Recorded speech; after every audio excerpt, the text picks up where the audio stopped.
Well, Zach, I guess first of all, what kind of went into the success you guys had up front against NAU? It's always preparation. Always comes down to preparation and how we work. Throughout Monday, Tuesday, Wednesday, and Thursday, we like to think that we win the game before Saturdays even start. It kind of feels like there's really no drop off with you guys in the second group of the D line. I guess what kind of goes into that? Is that double repping, or I guess what? Yeah. I mean, that comes down to the standard, man. We all live up to it. The standard is the lowest version of yourself or of the group that you're willing to accept, and the coaches do a really good job keeping us to live up to that. And when you're going against such pass-happy teams and teams that like to throw the ball around the yard, just how important is it to help your secondary out by getting that pressure in the backfield? Got to get home. Those guys can't cover out there forever. They've got the toughest job on the field, so we got to go hunt quarterbacks and put them on the ground. And I'd like to say we did a pretty good job of that this past weekend. This team under Vegan is so good at staying steady. How do you stay steady after a big road win like that? Big road win like that, it's just coming back, knowing what you got to do is get back to work. The goal every week is to go 1-0. And it's an awesome thing that we completed that this past week, but we got bigger goals and bigger fish to fry, so the goal is obviously always to go 1-0 every week. How do you think the communication's improved from the start of the season to now? I think it's just guys stepping up into their role and owning their job and owning their responsibility. Obviously, we lost a lot of seniors last year, and we're considered to be a pretty young team, but all these young dudes that we got in the back end and playing linebacker, all that stuff, are communicating their butts off and getting everybody on the same page, doing a really good job of keeping everybody together. Paul, now that he's 41, as team captain, I guess what is he meant to this group? Dude means everything to this group, man. If you could go back 5 years and see the Paul Brott that we all came in with, it's a completely different person than the dude he is now, and it's just awesome to see the culmination of work and the process that's gotten him to this point. It's awesome to follow that guy. Yeah, in what ways has he grown since that kid found? As a person, as a man, as a dude, he was like 230 pounds when he came in. Now I think he's sitting at like 305, something like that. So the dude's just a freak.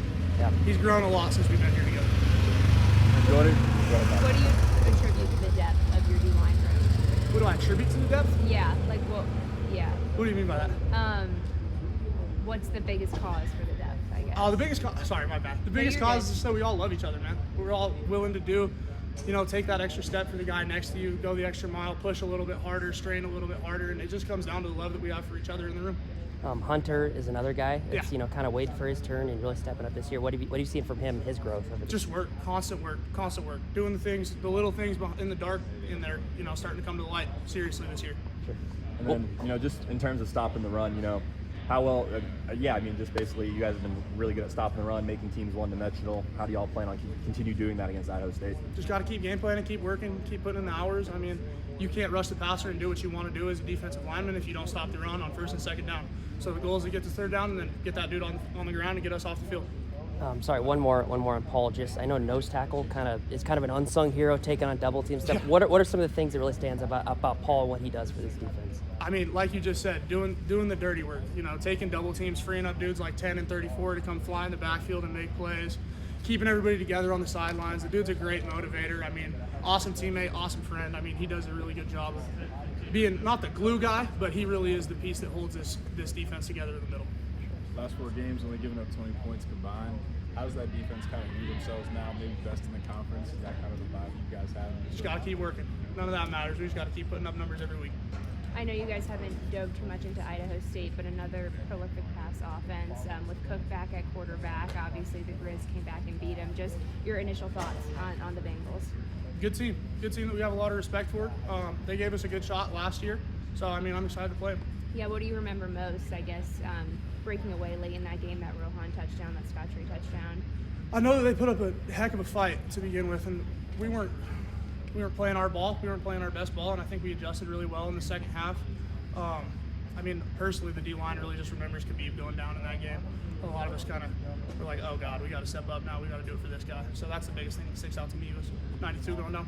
And, obviously it's always great playing in the friendly confines of Bobcat Stadium, but it seemed like y'all really embraced the road environment on Saturday, coming out, chirping with the crowd. How fun was it just to play a road game in an environment like that? It was awesome, man. We love hostile environments, and there was a little bit of social media riffraff going on throughout the past week, and I'd like to say that we kind of stood up to that challenge and took that challenge on the chin and ate it. What was it like to play for Blake last year after that game? It sucked, man, because that's a dude who, closed doors, dark room, that dude's doing all the work that you need to do. He's doing all the extra work that you need to do, picking dudes up around him, teaching the young guys around him. So him going down was super unfortunate. And it was really, I think, a big motivating factor for us last year. Just like, oh, we got to do it for this guy now. Alex said that put things into perspective for him. Was it the same across the board? Yeah, I'd say absolutely, because I mean, none of us know when our last snap's going to be. And you know, Khabib had a hell of a play, 4th down on the goal line, making a stop, and it just happens to be that was his last play. So I mean, we got to go out there and do it for those guys who did it before us, and you know, sacrificed for us. You look like you were close to that in New Mexico when you went down. So how relieving was it to not have that be a season? It was super relieving. I've definitely dealt with my fair share of the injury bug. Me at 23 missed most of the year. So I really just try to embody that mentality of could be your last play. You never know when it's going to be. So go as hard as you possibly can while you're out there. And then Hunter Parsons, just anything that really stands out about what he's been able to do? Are you not entertained? Nah, he's doing his thing, man. He's killing it. Putting in the work, all the hours. It's starting to pay off for him.